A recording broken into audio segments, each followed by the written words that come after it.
નમસ્કાર. આજથી આપણે સ્કંદ 3ની શરૂઆત કરવાની છે. દેવી ભાગવતના ગયા અધ્યાયમાં અને ગયા સ્કંદમાં આપણે વ્યાસજીના પૂરા વંશની વાત જાણી અને વ્યાસજી આખા વંશ સાથે કેવી રીતે કનેક્ટેડ છે એ પણ જાણી.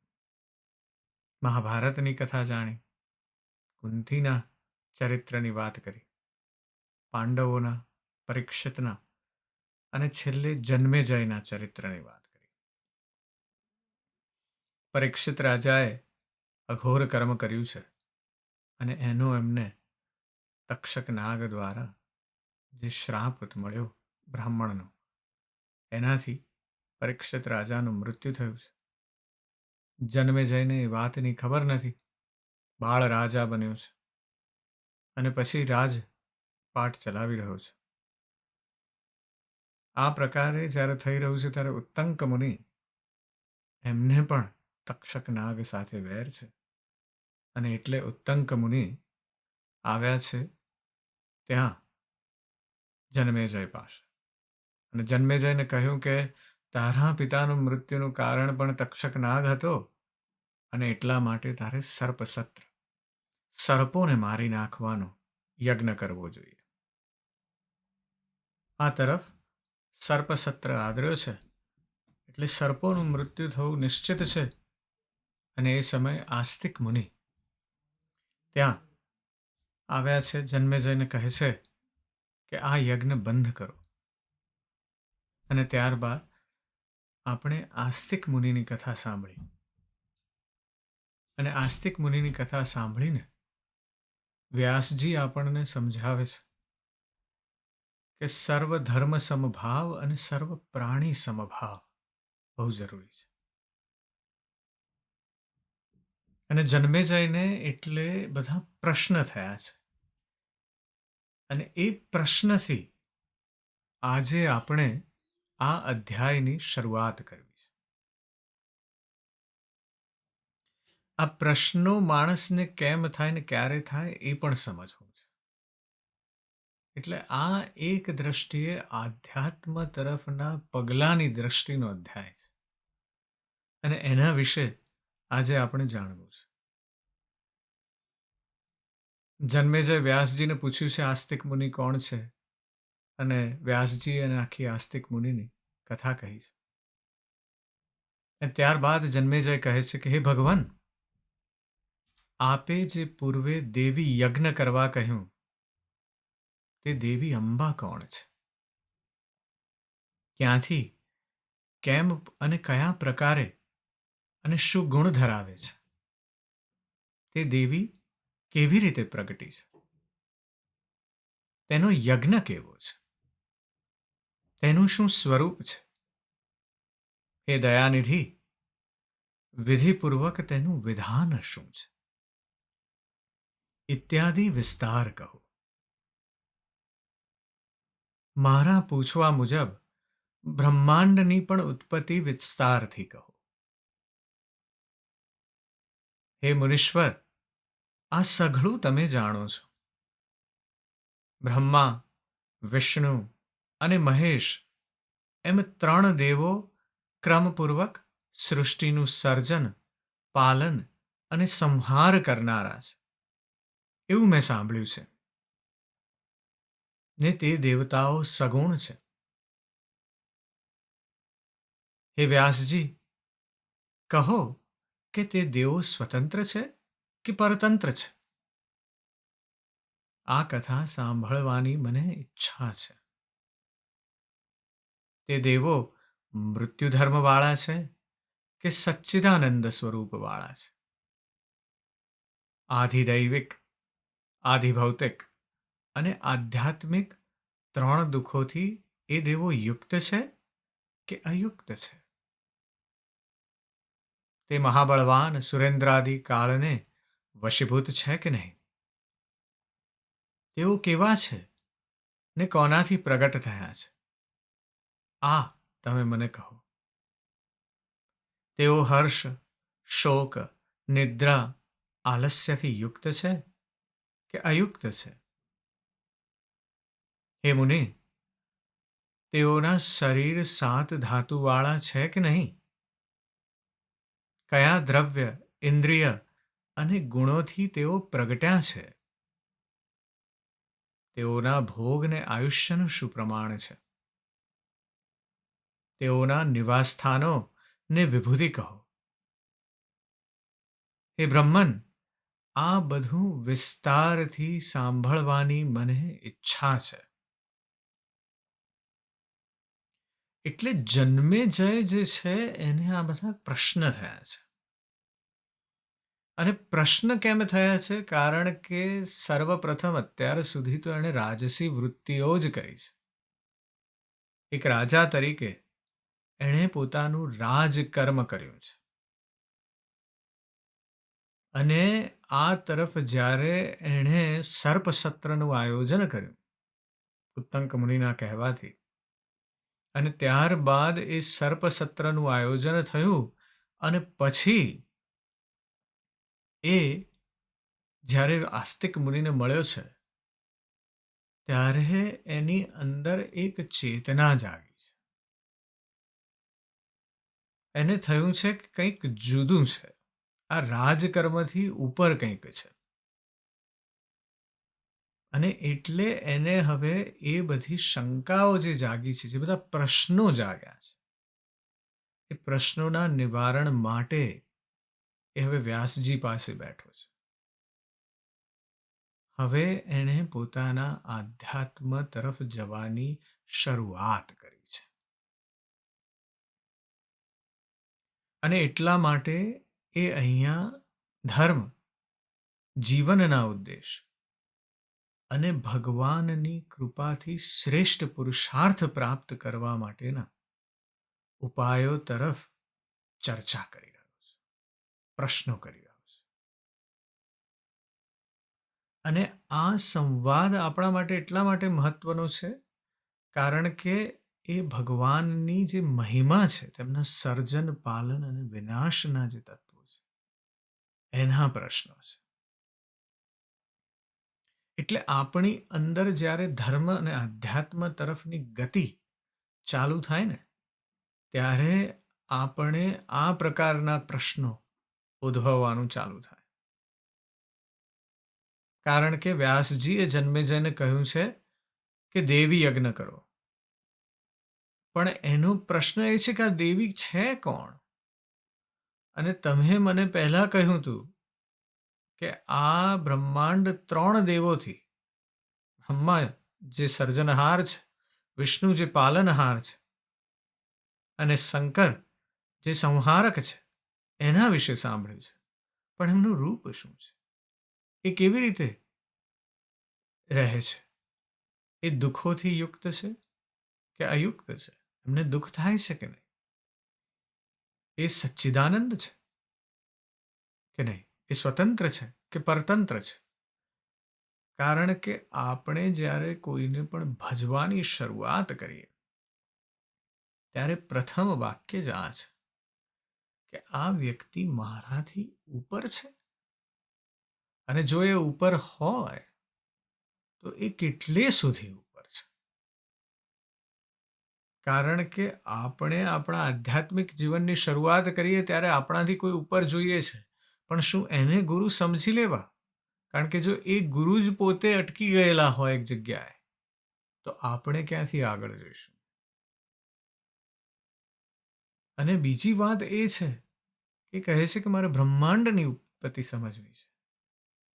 કારણ કે આ બધું બન્યું કેવી રીતે? એટલે એના પ્રશ્નોમાં ગૂઢ ભાવાર્થ છે. અને આ એની ધર્મ અને આધ્યાત્મ તરફ જવાની પહેલી કડી છે કે તમે પ્રશ્ન કરો. તમે માત્ર ઘેટા બકરાની જેમ બસ ચાલ્યા ન જાઓ, પ્રશ્ન કરો. અને બીજી વાત બહુ અદ્ભુત છે કે જે આ આધ્યાત્મિક ચિંતન છે, એ માત્ર આપણા પૂર્વજોના જીવન સુધી જ મર્યાદિત નથી. આપણે પણ એ આધ્યાત્મ તરફ વળવું હોય તો પ્રશ્ન કરવા રહ્યા. એમ માનીને બેસી રહેવું કે જે કીધું છે એ સાચું છે, તો આપણે આધ્યાત્મ તરફ આગળ નહીં વધી શકીએ. આપણે માત્ર કુંઠિત બનતા જઈશું. એટલે પ્રશ્ન કરવો એ ખૂબ જરૂરી છે. જન્મે જાય ત્યાંથી આ સ્કંધની શરૂઆત કરે છે. અને પ્રશ્ન કર્યો છે એટલે ભગવાન બુદ્ધે કહ્યું છે એ પ્રમાણે કે જો તમે એકવાર પ્રશ્ન કરશો તો તમને એવું લાગશે કે તમે મૂર્ખ છો અને કોઈ તમને જવાબ પણ જરૂર આપશે. પણ આપણી અંદર એવું થઈ જાય છે આપણને કે હું પ્રશ્ન કરીશ તો લોકો સમજશે કે હું મૂર્ખ છું. પણ પ્રશ્ન કરવો ને એ આધ્યાત્મ તરફ જવાની કેડી છે. અને એટલે હવે જન્મે જયે પ્રશ્ન કર્યો છે. અને આપણે આ સર્વપ્રથમ ચિંતન કરવાની જરૂર છે કે હું પ્રશ્ન કરવા તૈયાર છું કે હું બધું માની જ લઉં છું કે ભાઈ આ કથામાં મારા પૂર્વજોએ આવું કીધું છે એટલે આ સત્ય છે. ના, પ્રશ્ન કરવો એ ખૂબ જરૂરી છે. એટલે બુદ્ધ કહે છે કે જો તમે પ્રશ્ન કરશો તો તમે એ પળ માટે મૂર્ખ કહેવાશો. પણ જો તમે પ્રશ્ન કરશો જ નહીં તો તમે હંમેશના માટે મૂર્ખ રહી જશો. બહુ અદ્ભુત વાત છે. જો તમે પ્રશ્ન કરશો તો એક ક્ષણ માટે તમે મૂર્ખ કહેવાશો. પણ એકવાર પ્રશ્ન કરી દીધો એટલે પ્રશ્ન બહાર નીકળી ગયો છે. હવે પ્રશ્ન બહાર નીકળી ગયો છે એટલે તમારે અથવા કોઈએ એનો જવાબ આપવો જ રહ્યો. અને એ જવાબ મળશે એટલે મૂર્ખતા ઓછી થતી જશે, ઉર્ધ્વગતિ થશે. પણ જો પ્રશ્ન નહીં કરો તો અધોગતિ નિશ્ચિત છે. કારણ કે મૂર્ખતા સંપૂર્ણ જ રહેશે, એનું કોઈ નિદાન નથી. એટલે જન્મેજયની આ આધ્યાત્મિક ગતિની શરૂઆત છે અને આ અધ્યાય એટલા માટે ખૂબ મહત્વનો છે.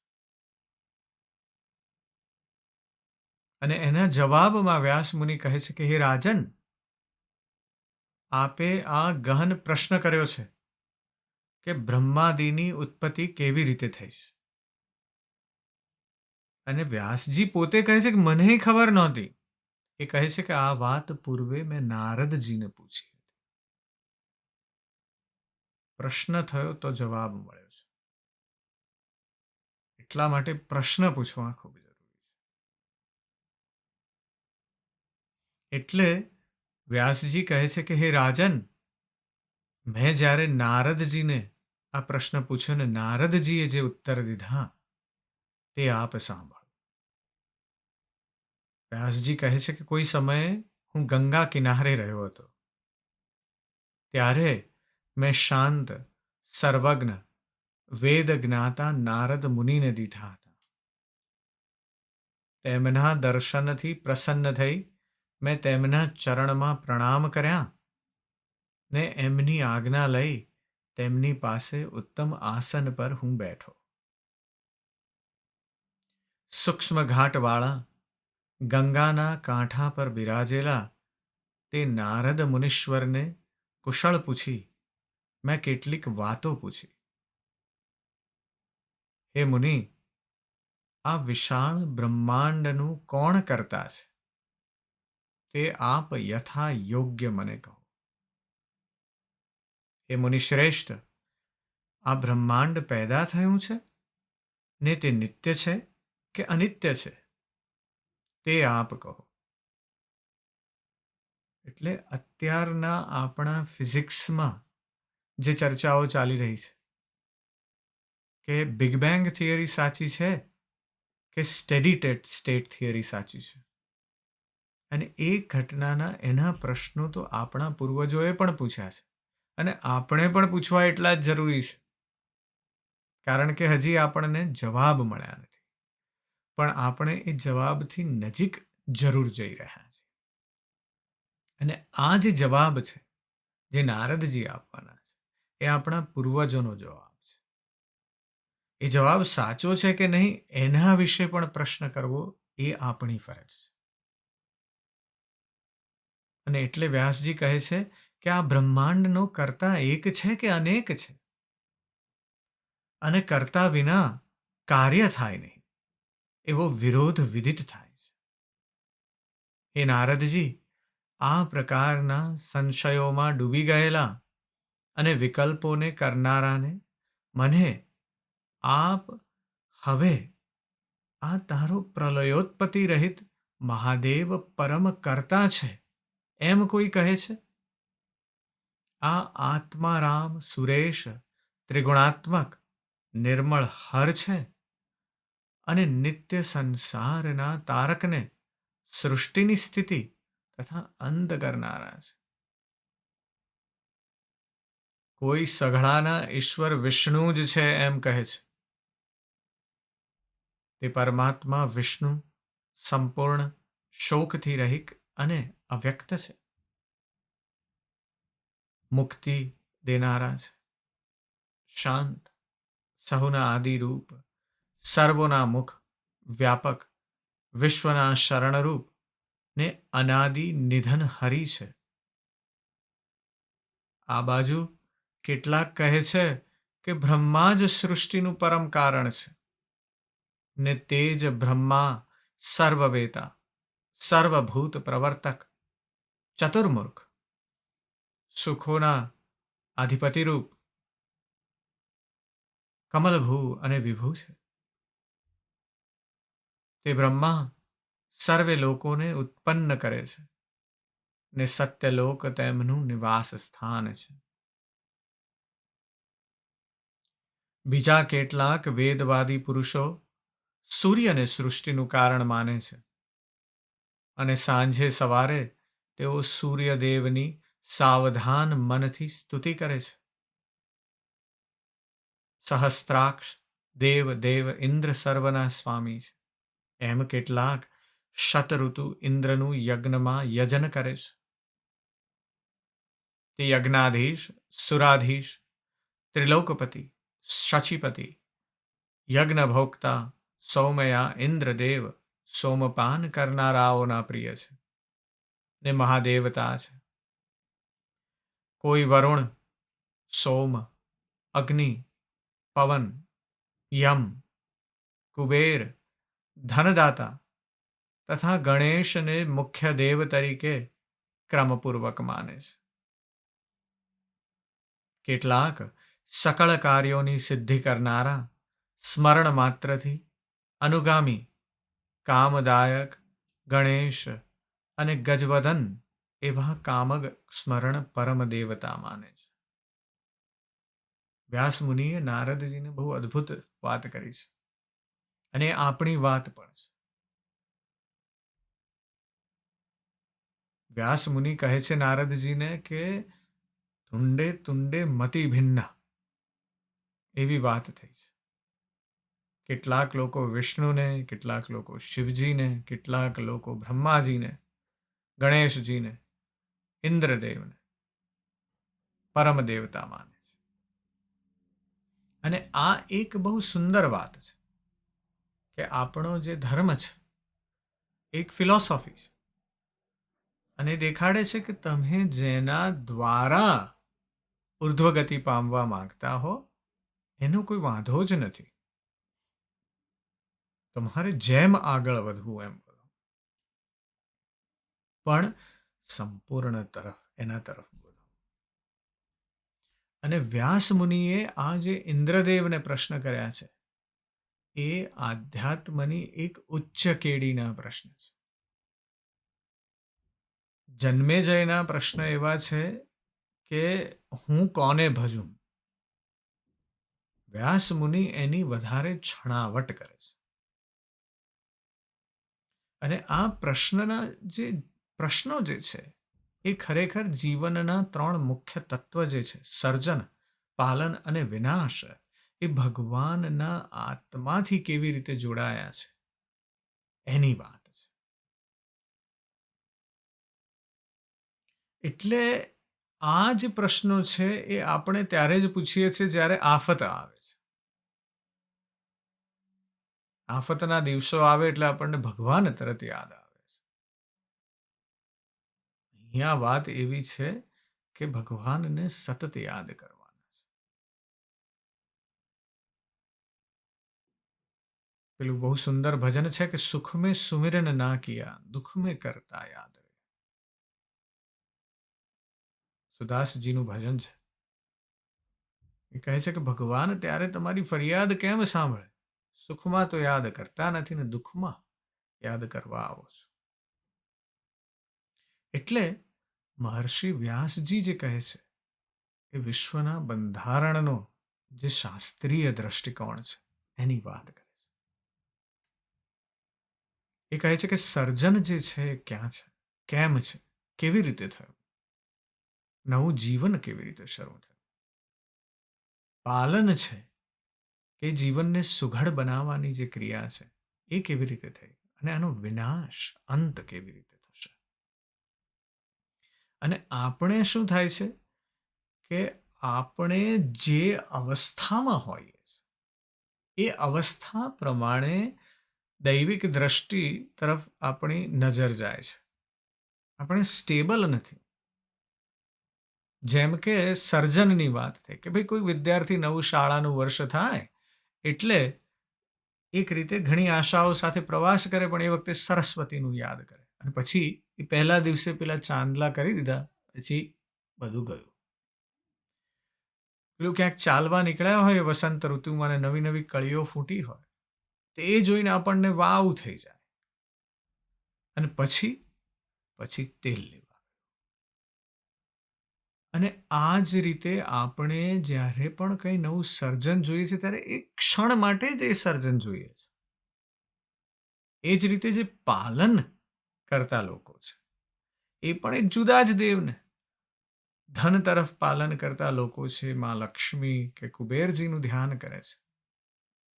એટલે આપણે આપણા ભગવાનને જાણે નાની નાની પેલી ઓફિસોમાં ગોઠવી દીધા છે અને જે આપણું કામ હોય ને એ ઓફિસ તરફ જવાનું.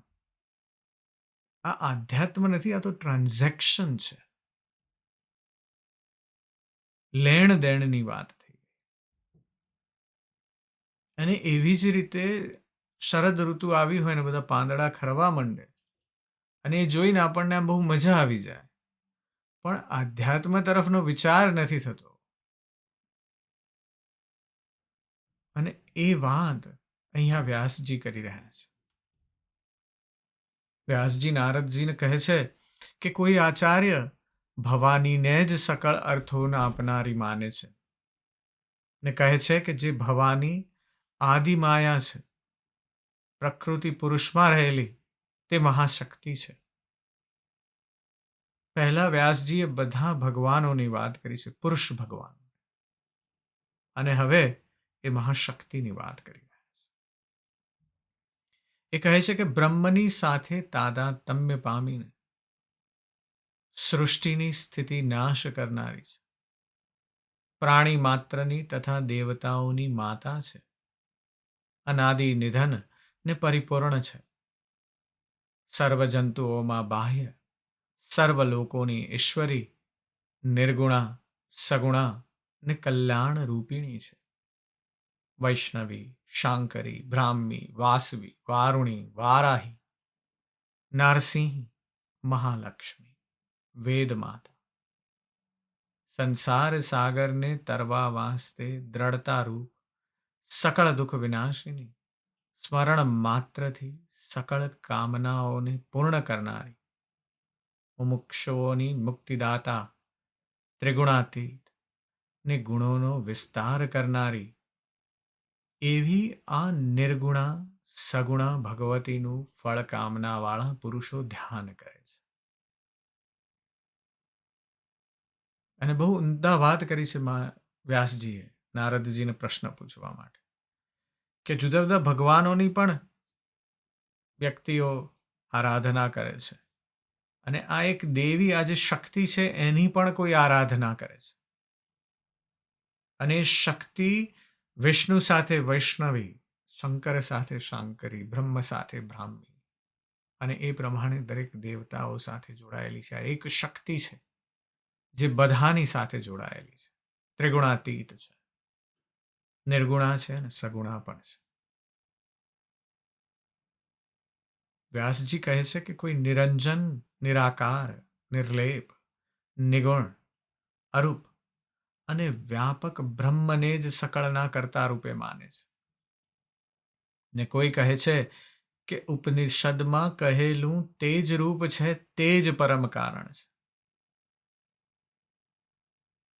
કોઈ કહે છે કે આ સહસ્ત્ર શીર્ષ પુરુષ સહસ્ત્ર નેત્ર છે ને આ જ સહસ્ત્ર કર્ણ, સહસ્ત્ર મુખ, સહસ્ત્ર નેત્ર આ પરમાકાશ વિષ્ણુના એક પાદ માત્ર જ છે, જેને વિદ્વાનો નિર્મળ, શાંત, વિરાટ રૂપ કહે છે. એટલે પાછા વિષ્ણુને ભજનારા જે છે એમાં પણ ભાગ પડ્યા છે. કેટલાકને વામન રૂપ ગમે છે, કેટલાકને કૃષ્ણ રૂપ ગમે છે, કેટલાકને વિરાટ રૂપ ગમે છે. કોઈ પુરાવિદ પુરુષોત્તમને જ સર્વશ્રેષ્ઠ કહે છે ને કોઈ કહે છે કે કોઈ એક ઈશ્વર ક્યારેય પણ નથી. આસ્તિકતાની પણ વાત કરી છે અને એ સમયે પણ આસ્તિકતાની વાત થઈ રહી છે. કેટલાક આ સકળ બ્રહ્માંડને અનિશ્વર કહે છે ને બ્રહ્માંડનો કોઈ ઈશ્વર નથી, કારણ કે આ અચિંત્ય જગત ઈશ્વરજન્ય ન હોઈ શકે. કોઈ કહે છે કે આ સતરૂપ છે, અનીશ છે, સ્વભાવથી જ આ આવું થઈ રહ્યું છે. આ પુરુષ અકર્તા છે ને તેની પ્રકૃતિ જ આવું કરે છે. આ પ્રકારથી સાંખ્ય ને કપિલ મતવાદી પુરુષો કહે છે. કે જાત જાતના પ્રમાણ કરી રહ્યા છે લોકો, કારણ કે લોકો પ્રશ્ન કરી રહ્યા છે. અને એટલા માટે વ્યાસજી કહે છે આવી જ રીતે બીજા પણ ઘણા સંદેહો છે. વ્યાસજી પણ કહે છે કે જન્મેજય મને પણ ખ્યાલ નહોતો કે આ સૃષ્ટિની ઉત્પત્તિ કેવી રીતે થઈ છે, આ બ્રહ્માંડમાં આપણું સ્થાન શું છે, અને આ સંદેહો છે મને. બહુ ઉમદા વાત છે. હજારો વર્ષો પૂર્વે આ વાતો થઈ છે. અને એટલે વ્યાસજી નારદજીને પૂછે છે કે હે મુનીશ્વર, જ્યારે વિકલ્પથી મારું ચિત્ત વ્યાકુળ થઈ જાય છે ત્યારે હું શું કરું? ધર્મ અધર્મની વિવિક્ષામાં મારું મન સ્થિર રહેતું નથી. શું ધર્મ છે, શું અધર્મ છે, એનો સંકેત સમજાતો નથી. દેવતાઓ સત્વગુણમાં ઉત્પન્ન ને સત્ય ધર્મમાં સ્થિત છે, પરંતુ તેઓ પણ પાપિષ્ઠ દૈત્યોથી પીડા પામે છે. ત્યાર પછી ધર્મની સ્થિતિ ક્યાં છે? ધર્મમાં સ્થિત સદાચારવાળા અમારા વંશીય પાંડવો અનેક પ્રકારથી દુઃખ પામ્યા છે, તો પછી ધર્મની સ્થિતિ ક્યાં છે? પેલી બહુ સુંદર ગઝલની વાત છે કે ખુદા તારી કસોટીની પ્રથા સારી નથી હોતી, ને જે સારા હોય છે તેની દશા સારી નથી હોતી. અને એના જેવી વાત કરી છે અહીંયા. વ્યાસજી કહે છે કે ધર્મમાં સ્થિત અને સદાચારવાળા પાંડવો જે છે મારા વંશના, એ અનેક પ્રકારથી દુઃખ પામ્યા છે. તો ધર્મ શું ને અધર્મ શું? એટલે વ્યાસજી પૂછે છે કે હે તાત, આટલા જ વાસ્તે મારું હૃદય સંદેહોથી કંપિત થાય છે. હે મહામુનિ નારદ, આપ સમર્થ છો, વાસ્તે મારા મનને સંદેહ રહિત કરો. હે મુનિ, જ્ઞાનરૂપી નૌકાથી આપ મને સંસાર સાગરના પાર ઉતારો. હું આ મહારૂપી અને મોહરૂપી સાગરમાં ડૂબી ગયેલો છું, અને ત્યાંથી મને તમે ઉગારો. આવી બહુ ઉમદા વાત કરી છે વ્યાસજીએ.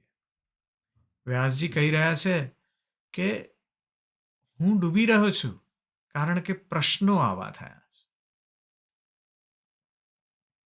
અને પ્રશ્નોનો મારી પાસે ઉત્તર નથી, પણ મેં પ્રશ્ન પૂછી લીધો અને હવે પ્રશ્ન પૂછ્યો છે એટલે એનો જવાબ તો મળવો જરૂરી છે,